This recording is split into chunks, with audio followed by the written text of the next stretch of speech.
Hello बच्चों।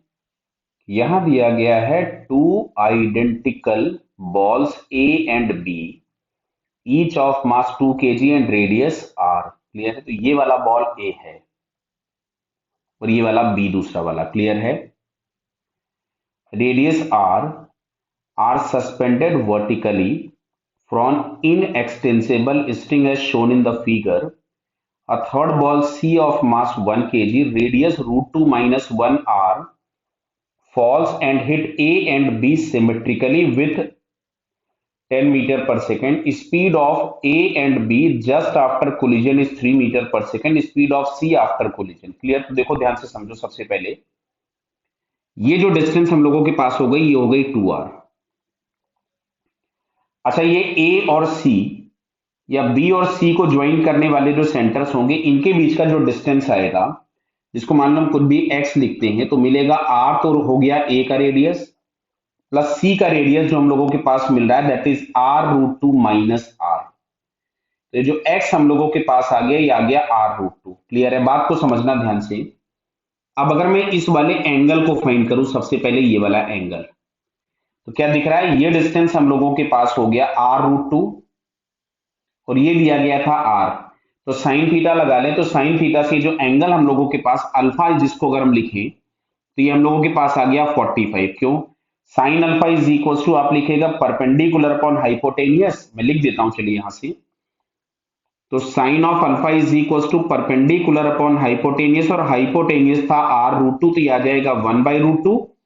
तो alpha is equal to आ गया 60 डिग्री। अब बात को ध्यान से समझो।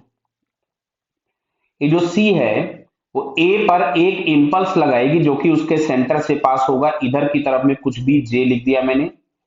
सिमिलरली इस B को भी एक इंपल्स इस डायरेक्शन में देगी। सिमेट्रिकली कोलाइड की है तो मैग्नीट्यूड ऑफ इंपल्स सेम होंगे। ऑब्वियस है, वेक्टर क्वांटिटी है तो ये दोनों अलग अलग होंगे। Same impulse A, same magnitude का इंपल्स जो है वो इधर लगाएगा A। सिमिलरली B जो होगा वो सेम मैग्नीट्यूड का इंपल्स लगाएगा इस पे, इधर की तरफ में। क्या ये बात क्लियर हुई? हुई। अच्छी बात है। अब तुम्हें दिया हुआ है कि A and B after collision starts with 3 metre पर सेकेंड। क्लियर? तो ऑब्वियस है कि if they are connected by this string, तो इस डायरेक्शन में तो कोई वेलोसिटी होगी नहीं, यानी ए और बी को जो भी वेलोसिटी मिली होगी वो इस डायरेक्शन में मिली होगी। इस डायरेक्शन में क्या होगा? अब ये वाला एंगल अगर 45 था तो ये भी 45 हो जाएगा, तो ये भी एंगल 45 ही आएगा। तो यहां पे हम लोगों के पास मिलेगा j cos 45। तो जो j cos 45 होगा वही उसको एक वेलोसिटी प्रोवाइड कराएगा। तो वही उसी उसी इंपल्स की वजह से बाकी जो वर्टिकल इंपल्स आएगा उसको स्ट्रिंग जो होगी वो एब्जॉर्ब कर लेगी या बैलेंस कर देगी। तो हम लोग यहां से लिखते हैं j cos 45 is equal to m of a into velocity of a। Clear है? तो j √2 cos 45 की वैल्यू लिख दी। मास ऑफ a दिया गया था 2 kg और वेलोसिटी है 3। मतलब यहां से हम लोगों के पास मिला j/√2 इज इक्वल टू 6। ये हमको फर्स्ट इक्वेशन मिल गया। क्लियर है बेटा? अब ध्यान से देखो, वापस आते हैं हम लोग सी पे। अगर हम लोग वापस आए तो क्या हमको दिख रहा है कि ये जो एंगल होगा, दिस एंगल इज अगेन 45। तो क्या हमको दिख रहा है कि इस वाले J और इस वाले J दोनों के जो वर्टिकल कंपोनेंट होंगे वो तो ऐड होंगे और हॉरिजॉन्टल वाले कैंसल आउट हो जाएंगे। तो अगर हम बात करते हैं कि पार्टिकल C पे, अब हम लोग बात कर रहे हैं C वाले की, तो C वाले पे अगर हम देखेंगे तो दो इंपल्स लग रहे हैं। एक j cos 45 ऊपर पहले वाले का A से, और दूसरे वाले से भी लगेगा j cos 45 ऊपर की तरफ में। क्लियर? तो जो टोटल इंपल्स लगेगा, जिसको हम कुछ भी j डैश लिख दें, तो ये हमारे पास हो गया 2j cos ऑफ 45। क्लियर है? अच्छा, j cos 45 की वैल्यू हमको मिली थी 6, तो इसकी जगह मैं 6 लिख दूं तो 2 इंटू 6 मतलब 12 न्यूटन सेकेंड का इंपल्स लगा होगा जे डैश, किस पे? सी पे। क्लियर?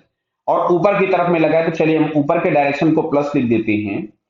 तो J dash is equal to हम लोग लिखेंगे final momentum minus of initial momentum. Clear? तो ये हम लोगों के पास आ गया था 12। क्या बेटा क्लियर है?